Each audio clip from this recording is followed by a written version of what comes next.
प्यारे बच्चों, आज हम लोग पढ़ेंगे शशांक के बारे में। शशांक गौड़ प्रदेश का महान सम्राट था। तो शशांक के बारे में हम लोग प्रारंभिक समय के बारे में जानेंगे। शशांक गुप्त सम्राट के यहाँ एक महासामंत थे। गुप्त सम्राट जो कि गुप्त साम्राज्य भारतवर्ष का बहुत ही महत्वपूर्ण समय है, स्वर्णिम काल है। तो उस गुप्त सम्राट के यहाँ शशांक एक महासामंत थे। 606 ईस्वी से लेकर 607 ईस्वी के कुछ समय पहले वह गौड़ के शासक बने। उन्होंने 60 से 70 वर्ष तक शासन किया और उनके शासनकाल में गौड़ की शक्ति बहुत अधिक बढ़ी। उनकी मृत्यु के पहले 637 से 38 ईस्वी तक शशांक गौड़ के स्वाधीन शासक रहे, निर्विरोध शासक रहे। उनकी राजधानी का नाम था कर्णसुवर्ण। तो बच्चों, शशांक ने एक विशाल साम्राज्य की स्थापना की थी। मालवा, कन्नौज, स्थानेश्वर, कामरूप, गौड़, इन सबको मिलाकर एक विशाल क्षेत्रफल जो है अपने अधीन किया था उत्तर भारत में। उन्होंने अपने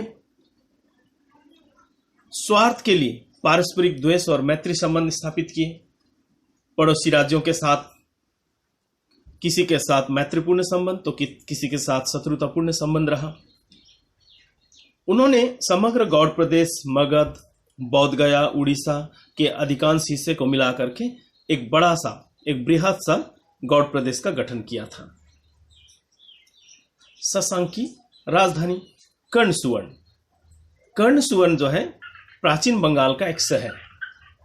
पश्चिम बंगाल के मुर्शिदाबाद जिले के 2 रेलवे स्टेशन के बीच, जिसका नाम वर्तमान नाम कर्णसुवर्ण है, राजवाड़ी की जमीन प्राचीन लाल मिट्टी बौद्ध विहार के ध्वंसावशेषों के रूप में पाया गया है।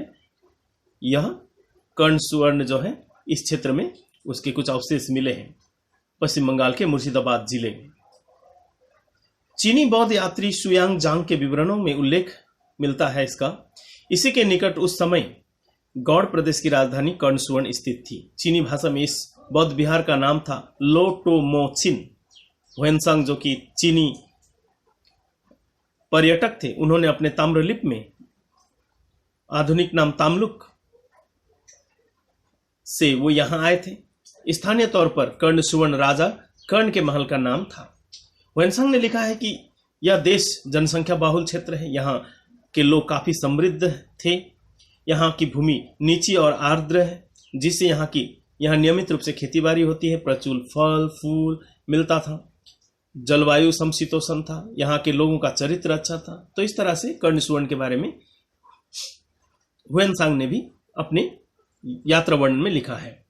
तो कुल मिलाकर कर्णसुवर्ण जो है शशांक की राजधानी थी। यह एक महत्वपूर्ण वाणिज्यिक और प्रशासनिक केंद्र था, और क्योंकि राजधानी था इसीलिए राज्य का महत्वपूर्ण शहर भी था।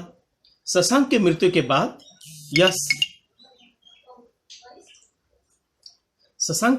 बाद यह शहर जो है कुछ समय के लिए राजा भास्कर वर्मन के हाथ में चला गया।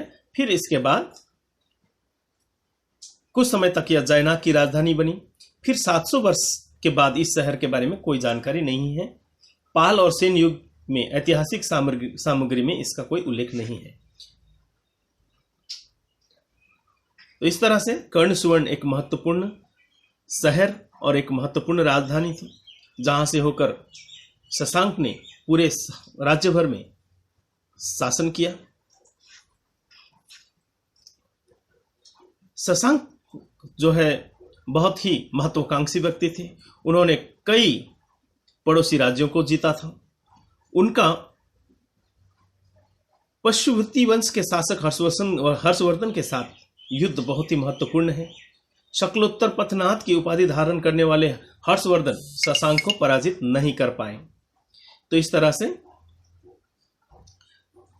शशांक के जीवन की एक ही कमी रही कि वह युद्ध ही करता रहा। लेकिन हर्षवर्धन, जिसे हम दक्षिण भारत का महान शासक कहते हैं, वे शशांक को कभी पराजित नहीं कर पाए। धार्मिक दृष्टि से शशांक शैव या शिव का उपासक थे। वानभट्ट नामक जो हर्षवर्धन के राजकवि हैं, उन्होंने हर्षचरित्र में भी शशांक की निंदा की है, शशांक के बारे में लिखा है, लेकिन नकारात्मक बातें लिखी हैं। शशांक जो है जीवन भर युद्ध करता रहा। उन्होंने अपने समय में सोने के सिक्के प्रचलित किए थे। इससे यह पता चलता है कि शशांक का शासनकाल जो है बहुत ही समृद्धशाली था। उसके राज्य में धन का अभाव नहीं था, जनता प्रजा जो है खुश थी। शशांक की मृत्यु के बाद गौड़ साम्राज्य जो है पूरी तरह से नष्ट हो गया। शशांक का कोई उत्तराधिकारी न था, इसलिए शशांक की मृत्यु के लगभग 100 वर्षों तक शशांक का उत्तराधिकारी न होने के कारण गौड़ प्रदेश का कोई राजा नहीं बना। तो इस तरह से हम लोगों ने देखा बच्चों कि शशांक बहुत ही शक्तिशाली, महत्वाकांक्षी और एक सशक्त व्यक्ति था, कुशल राजा था, और उसने वह अपने समय में बहुत ही अच्छा योद्धा भी था। तो इस तरह से उन्होंने अपने शासनकाल में गौड़ प्रदेश को सफलता की ऊंचाई तक पहुंचाया, उसकी गौरवमय गरिमा को उन्होंने आगे बढ़ाया। उनकी मृत्यु के बाद किंतु यह गौड़ प्रदेश पूरी तरह से नष्ट हो गया। तो आज के लिए इतना ही बच्चों, अगले क्लास में हम लोग फिर जानेंगे। तब तक के लिए घर में रहिए, सुरक्षित रहिए।